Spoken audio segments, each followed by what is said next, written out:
अस्सलाम वालेकुम स्टूडेंट, उम्मीद करती हूँ आप सब खैरियत से होंगे।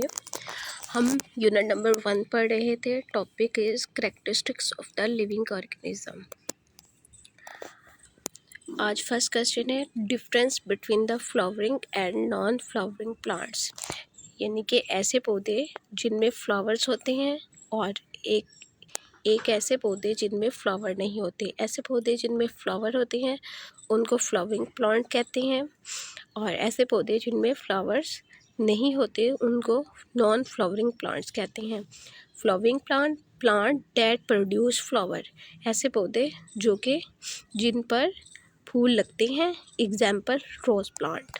साथ में आप लोग को ये रोज़ प्लांट की डायग्राम भी दिखाई गई है। Non flowering plant that do not produce flower. Non flowering plant ऐसे होते हैं जिनमें फूल नहीं लगते। Example Moses. ये मोसेस क्या है? बारीक कारपेट टाइप प्लांट्स होते हैं। जैसे ग्रास कह दे, ग्रास तो थोड़ी बड़ी होती है लेकिन ये उससे भी छोटे कारपेट टाइप प्लांट्स होते हैं। इनमें क्या होते हैं? फ्लावर नहीं लगते। नेक्स्ट क्वेश्चन है बायोडाइवर्सिटी।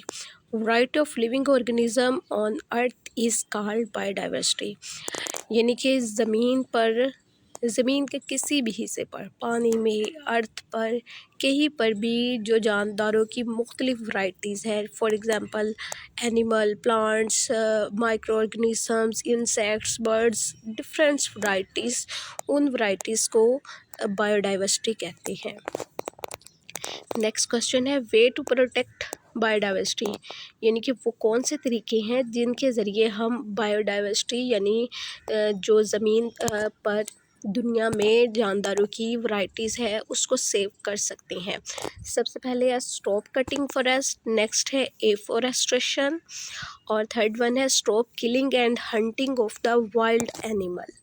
स्टॉप कटिंग फॉरेस्ट, जंगलात का कटाव ख़त्म किया जाए या उसको कम किया जाए। जंगलात जो होते हैं वो बहुत सारे जानदारों के मस्कन होते हैं। बहुत सारे वाइल्ड एनिमल, प्लांट्स, इंसेक्ट्स वगैरह फॉरेस्ट में रहते हैं। अगर हम फॉरेस्ट को ख़त्म कर देंगे तो उन जानदारों का हैबिटेट ख़त्म हो जाएगा, जिसकी वजह से वो जानदार दुनिया से ख़त्म हो सकते हैं।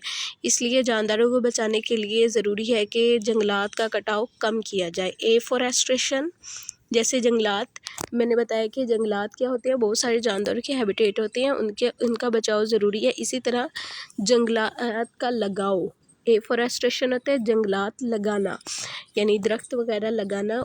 ये भी जितने ज़्यादा दरख्त लगाए जाएंगे उतने ही वाइल्ड एनिमल और बर्ड्स, इन सब को हैबिटेट मिलेगा और इनकी जो वैरायटीज़ है उनमें इजाफा होगा। Afforestation stop killing and hunting of wild animal. बहुत सारे लोग शौक के लिए भी और हंटिंग करती हैं। वाइल्ड एनिमल, जंगली जो हयात होती हैं उनको किल करती हैं, तो इसको क्या करना चाहिए? स्टॉप करना चाहिए।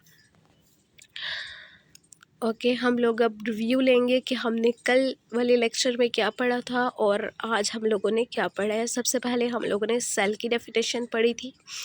The structure and functional unit of life, या बिल्डिंग ब्लॉक ऑफ लाइफ, या फिर स्ट्रक्चर यूनिट ऑफ लाइफ, यानी ज़िंदगी की इकाई को क्या कहते हैं? सेल कहते हैं। उसके बाद हमने पढ़ा था वर्टिब्रेट्स एंड इनवर्टिब्रेट्स। वर्टिब्रेट्स कौन से जानदार होते हैं? जिनमें बैकबोन होती है, और इनवर्टिब्रेट्स वो जानदार जिनमें बैकबोन नहीं होती। थर्ड टॉपिक हमने पढ़ा था एंडोस्केलेटन एंड एक्सोस्केलेटन। एंडो मैंने बताया था कि अगर बॉडी एंडो मीन अंदर, एक्सो मीन बाहर। अगर स्केलेटन बॉडी के अंदर है तो उसको एंडोस्केलेटन कहेंगे, अगर बाहर हार्ड कवरिंग है तो उसको एक्सोस्केलेटन कहेंगे। उसके बाद आज हम लोगों ने फ्लावरिंग प्लांट और नॉन फ्लावरिंग प्लांट को पढ़ा है। ऐसे पौधे जिनमें फूल लगते हैं उनको फ्लावरिंग प्लांट, और ऐसे पौधे जिनमें फूल नहीं लगते उनको non flowering plant.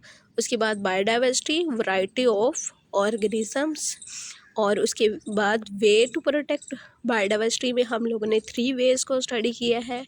First one था स्टॉप कटिंग फॉरेस्ट, नेक्स्ट था एफॉरेस्ट्रेशन, और थर्ड वन था stop killing and hunting of wild animal.